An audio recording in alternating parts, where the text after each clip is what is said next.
Hallelujah. Awurade yɛda wase bebree sanse wo yɛ nyame a wote ase. Ene nso wo de akyɛ yɛn yo kɛse agyi wa yɛ yie ne wo nkamfo. Ene wo ntonto no wo Yesu Kristo din mu. Yɛbɔ mpaeɛ hyɛ wo ne onyam soronko. Ene nso yɛ mpaebɔ nyinaa ne sɛ nyame nkronkron bɛkyerɛkyerɛ yɛn. Na yɛbɛfi Awurade yɛ dwumadie yi mu yɛbɛte wase na Awurade yɛtumi de abɔ yɛn bra nso ahyɛ wo ne onyam. Yɛda wase bebree wo Yesu Kristo din mu ne yɛbɔ mpaeɛ. Hallelujah. Odofo nenso mema wakɔ abade ba oti ase sen dwumadie yi so. Na yafa yakenkan nsɛm efi Romanfoɔ ma eti du mienu. Nchichemu du nan kosi aduonu baako. Romanfoɔ ma eti du mienu nchichemu du nan kosi aduonu baako. Odofo yɛntie Awurade asɛm. Ɔsi hyira ɔmo a ɔmotaa wo.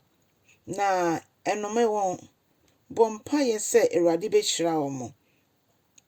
Asɛm bi asa nyame nkronkron kan wa odofo me ne wo nyina yenim sɛ nya de ebetimi ayɛ nanso nkronkron na ɛhwɛ yɛn saa nti ɔno abɛma yɛn ho ahoɔden ɔsɛ ma wo ne ɔmo ani agye emmom ani ngye ɔmo nso ɔmo raho so ne ɔmo mbom ani awerɛho na mo ne obi antena asomdwie mu na ɛma wo ho so sɛ me de saa asemesi anankrɔfokuo yi de omo nye me size for ana omo mfata se metimi ne omo anante ose afei so obi ye oboni a emfa boni ntua ne ka ye wo niema e wa akwan bi a kire se mo ye onyankopon ba akwan ya ho tie mu afei bo humoden so se woni nipa nyina betena asomdwie mu ye wa femu de afei o ka kire se menamfofo mama mfa boni ntua boni ka afi mama nkom mama ho se asemesi ayem senti twa ne twa se menso me ye ne bi hwa anemu monjai we mo so bi yo boni a wonsasa boni we die no kwasem se me mani moya nkanya boni nanso onyankopon se enkom ma wo ho ebi se de anim no hu ntokwa kwa onyankopon nko bi ma wo nanso gya ne nyina mu ma ne di a Awurade obeye e de ahye no ho anuonyam se de atwere na aka no say me na reto ewo me ena metua obi aka kwan ya me peso nti onyankopon na ekoma ye odofo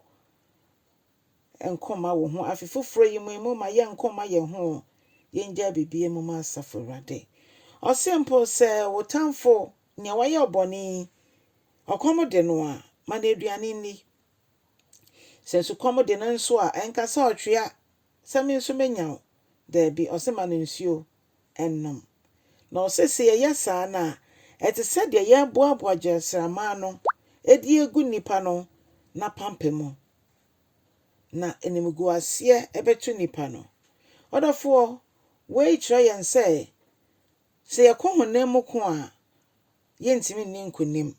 ye honhomofo ye onyankopon anemsifo wasase yi so ye nkrofo onyankopon ankasa ode ne mogya na atoye aboden eno nti na oka kire yen se ma ye mfa boni entua boni ka nempo ya tamfo ehia omo a ye ma omu bi akomo de omo ye ma omu aduane ni sensu kom na de omo a ye ma omu nsuo ennom odofo eya asem a se nkronkron kan wa ye ntimi nye o nanso mgidi se afi we ma nkronkron no kwan ma nkronkron afa wa na monto bi a wuto bi a wafa ne nomum se nkronkron fa ya na monto nomum de a obeboa yen ama yetumi akon adinkonim a ye ne nipa nyina nso ebetena asomdwe mu nipa ne ye bone mpo a ya sro nyankopon ahoɔden a yen fa bone ntua ne ka na emom ekonya se ye ya femu de se ye nipa na do yen po nyame betimi de nipa na to akoma so se bompa ye ma no ampa onyankopon ochiri bone nanso odo de bonye ni no ti se de ebe ya nipa no ne oye no ni beba no ho so se de so be hu Awurade a obetwe ne ho afisa bone su ni nyina mu ebetimi abasa woni nipa no kra na ti asorodan ba akomo nanso na okotia wo eyade a esi nanso Bible hye enne se ma ye mfa bone entua bone ka na emom no ade nyina mu ye niema se nkrofo ye nim ye gina bre ewo Awurade mu wo ye onyankopon ba na woyɛ Yesu Kristo ne nipadua yɛ n'asɔre dan no woyɛ ne fafafoɔ no bi nti yɛka Kristo Yesu ho ɛma asafo no egyina ɛno nti ɛsɛ sɛ yɛbɔ yɛabrabɔ sɛ nkurɔfoɔ a ɔmo nante ɛwɔ kronkron yɛ mu.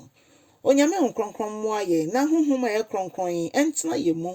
yɛn nkwa nna nyinaa na ɛnka yɛ kasayɛ yɛ nneyɛyɛ yɛadehwɛ ɛne yɛ bibia. Onyame nhyira yɛn saa wɔ Yesu din mu. Amen.